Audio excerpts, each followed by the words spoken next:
Hi everyone, it's Nick. Welcome back to my channel. Okay, in this video today, I want to talk about 6 ways in which I have been wrong on this YouTube channel. Listen, sometimes even I, if you can believe it, make mistakes. It's not often, but sometimes it does happen. That's not true. And that's what we're gonna talk about in this video. We're gonna talk about areas, things I've said in the past that I have changed my mind on. Because I think, you know, we all can admit from time to time that we make mistakes, or we learn, we change, we grow.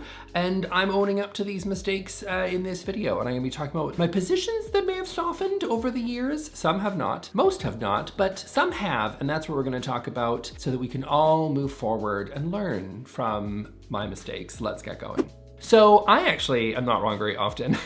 But I will say I am wrong sometimes, which is why I'm making this video. But there's something that I'm not wrong about, and that is that it's always important to make sure that your home is personal, comfortable, warm, and inviting. And that is why I want to thank today's sponsor, a longtime sponsor on this channel, which is Dreo. I find that as we head into fall and winter, it starts getting a little bit drier here in my house, and I really like to have, especially in my bedroom at night, the Dreo Humidifier 717S. You're able to select the warm and cool mist, depending on your preference.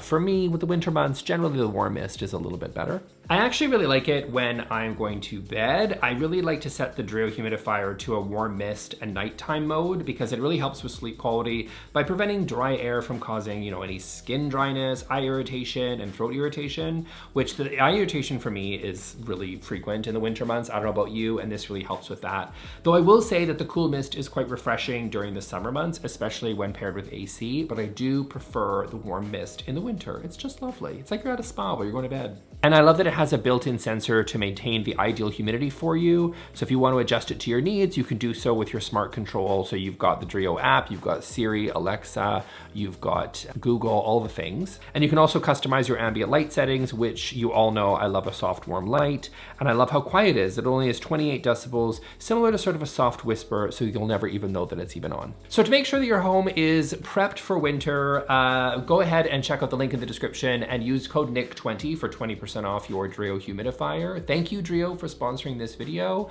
And now let's get back to those things in the past that, of course, I have been wrong about. Okay, first up on my list is going to be textured fabric, specifically looking at boucle and other sort of shearling, sheepskin, and other sort of fabrics. Listen, I still think that it is woefully impractical for most people, okay? Like, I still stand by that, but I will say my position has softened. I believe I called boucle just like that it looked like terry cloth towels, and I did predict that it would be a trend, which I do think that, I'm not saying I was completely wrong on that. Like, I think that it's a trend that will eventually not be as popular as it once was, but I do think that my position has changed a little bit. I think for a lot of people that are looking for texture in their space, if they don't have children, which have grubby little hands, because that position has not changed. Like, kids have grubby little hands, and you know, they're not great for interior design sometimes, you know, let's be real. So that position has not changed. But you know, kids with their grubby hands, or pets, or people that haphazardly spill red wine on their stuff frequently, I think should probably stay away from shearling and sheepskin and all sorts of naughty, nubbly little fabrics.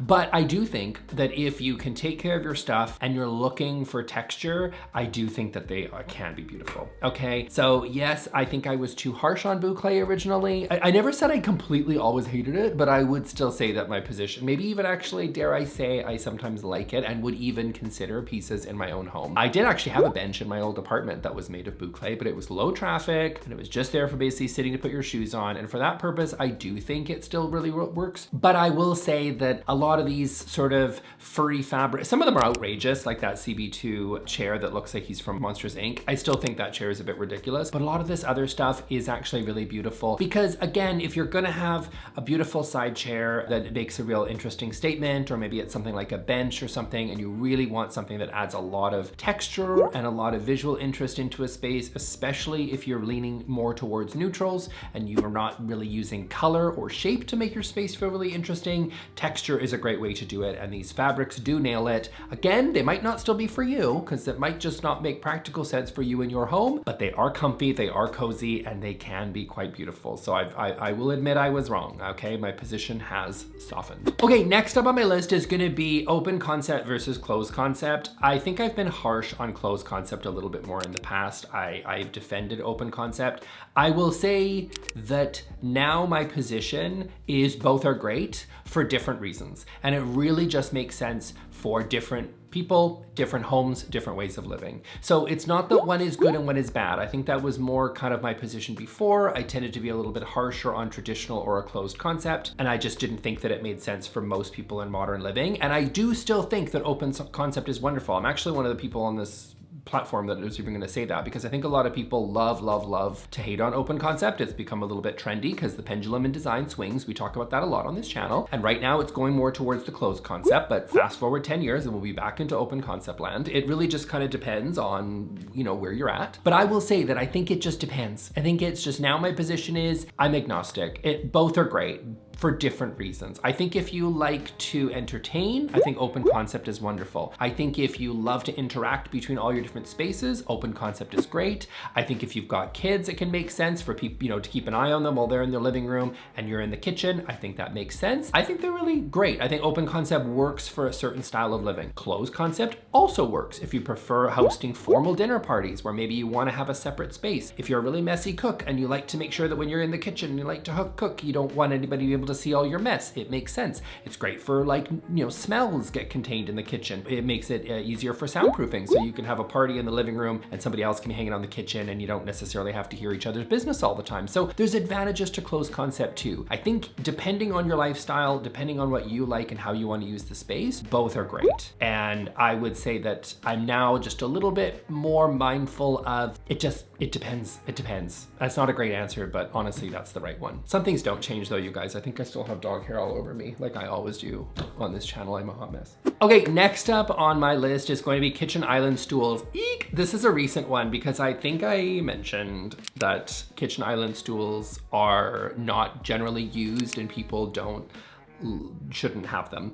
And I think my position, you guys let me know in the comment section, and I think I may have stepped in it. And I think you guys ultimately were right. I think that my stance at the time, which was not that long ago, so again, like, you're like, didn't you just say this? Is Nick a hypocrite? Yes, I am, okay? I'm a big old hypocrite, okay? Do as I say, not as I do. I frequently change my mind. I contradict myself. I'm human. And I will say I've learned from this one. I do think that for some people, the default is put kitchen island stools in. And I don't think they make sense for some people. I think having just a nice kitchen island with lots and lots of space just makes sense, and I don't think you have to put kitchen stools in, but I think I was a bit hard on it. I think a lot of people do use them, and I think that this is actually great seating for a lot of people. I've changed my mind on this one. I was wrong.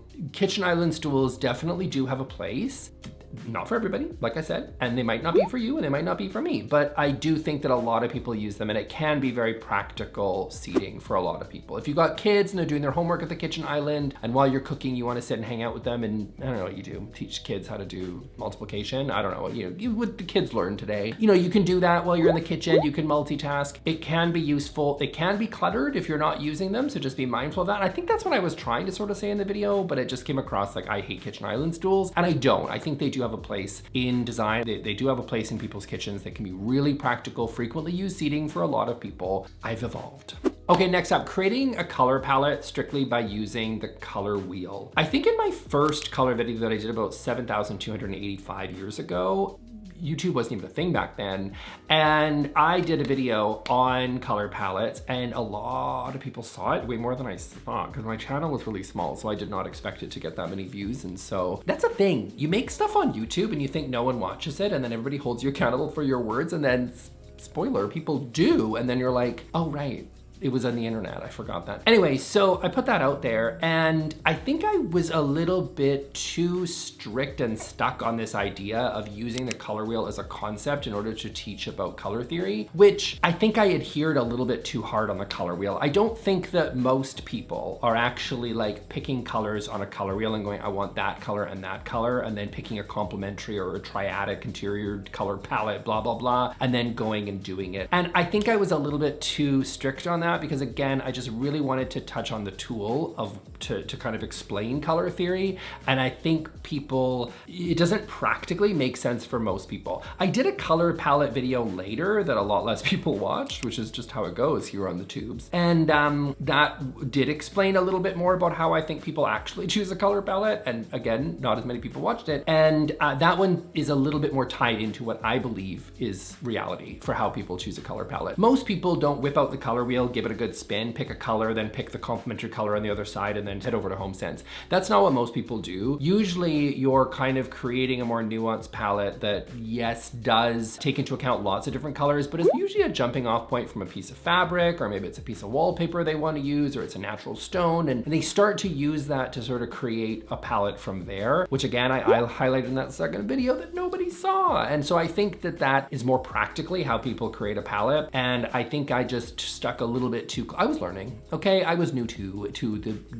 this world. And I guess, yeah, I would say that I've learned now that the color wheel, although I still stand by an effective tool to explain color theory and to understand undertones, like using a color picker tool on a Chrome browser extension, I think is really great because I just think it helps people understand the undertones of different, paints or whatever.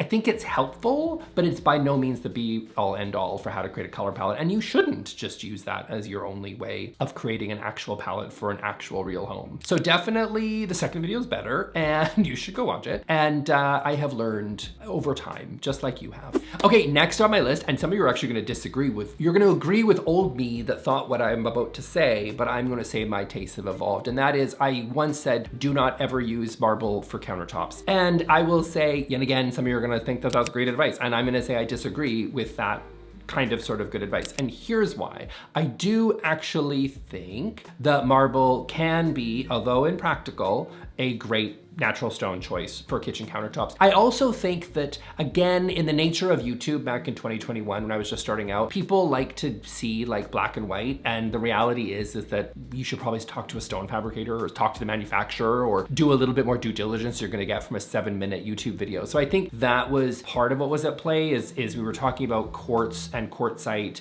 and marble and granite and all these different, porcelain slab and all these things in the context of a video. And the reality is that like when you're choosing your countertop, every stone behaves differently. Every stone it might have some practical use. It might perform really well in certain areas of the home and it might not in others. And so that's why you got to talk to your fabricator, talk to the stone plate people and your general contractor, and that should be more of a guide. I think marble does have a place though. And I actually would consider putting marble in my own countertop. I think the marble, generally speaking, and this was kind of my point back then, was it stains really easily and it's generally a softer stone. But again, there are some marbles that are harder than others, which is why you talk to your fabricator because it's not always so clean cut, right? I do think that marble, even though it can stain easily, there are lots of products out there that you can use to resist staining and to make it so that they're a lot harder and they will resist scratches and dents and all sorts of things and will not, color. There's lots of new products also that have come in the last 5 years since I made that video. So I do think that it's worth looking at all the different stone options. Generally speaking, marble is softer and stains easily and does not make sense for most people, but I think I was a little bit too harsh on the never use marble for countertops when it actually might make sense for you if you're okay with possible staining, if you're okay with the fact that it might chip and it is a softer stone, potentially, talk to your fabricator again, but it can make sense if you are planning to take care of it and if you are planning to seal it or install certain products that have come along since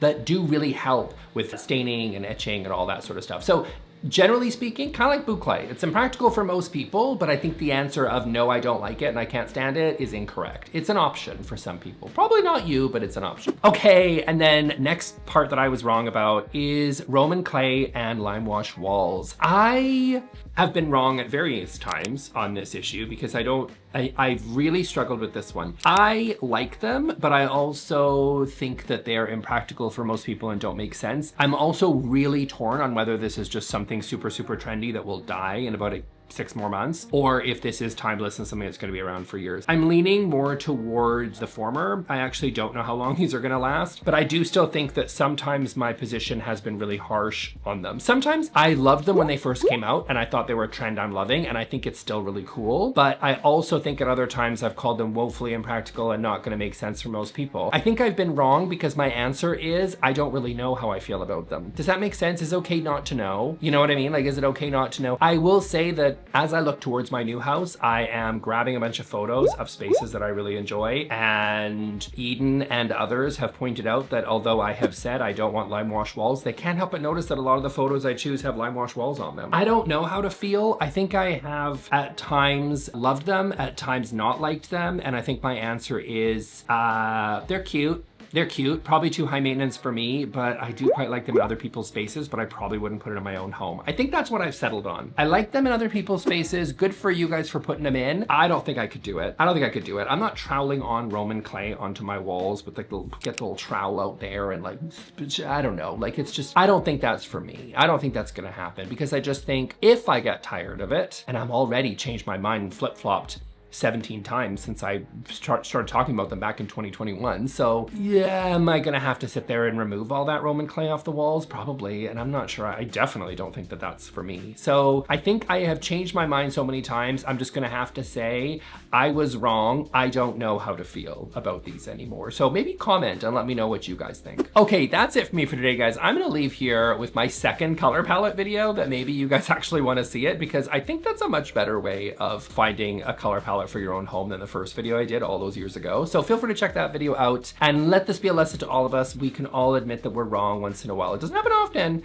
but when it does, it's important to be able to admit it. See y'all in the next video. Thanks, bye.